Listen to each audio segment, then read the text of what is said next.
దేవుడు ఏదో ఆశిస్తారని ఎక్కడికో తీసుకెళ్ళి వదిలేడు. కాబట్టి చదువు అనేది ఇంపార్టెంట్ ప్రతి ఒక్కరి జీవితానికి. ఇక్కడ ఉన్న వాళ్ళందరూ ఎవరు కూడా ఒకసారే భూమి నుంచి దివికి రాలేదు. ఎవరు కూడా అందరూ కూడా పేదరికం నుంచి చదువు చూసి అందరూ వచ్చుంటారు మ్యాక్సిమం నేను అనుకుంటున్నాను. ఎందుకంటే ప్రతి అంచేత మేము 40-50 సంవత్సరాల క్రితమే గుర్తించాం పేదరికాన్ని.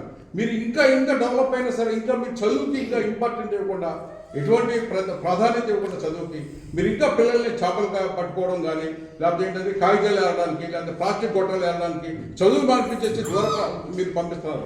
వాళ్ళ యొక్క కష్టాన్ని చిన్నప్పటి నుంచి మీరు ఆధారపడుతున్నారు. అది వదులుకొని మీరు పెంచండి బిడ్డల్ని.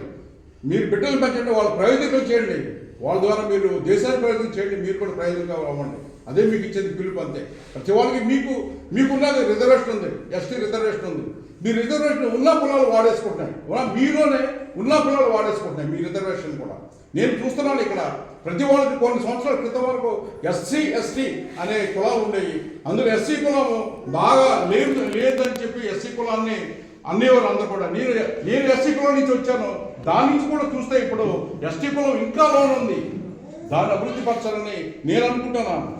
కాబట్టి మీరందరూ కూడా ఉన్న వీటిని ఉపయోగించుకుని చదువుకోండి, చదువు ద్వారా వృద్ధి చెందండి.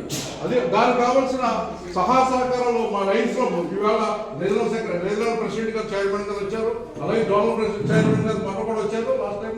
మా సెక్రటరీ గారు, ప్రెసిడెంట్ గారు అందరూ కూడా ఎప్పుడు కూడా నిరంతరం ఇక్కడ ఉంటారు.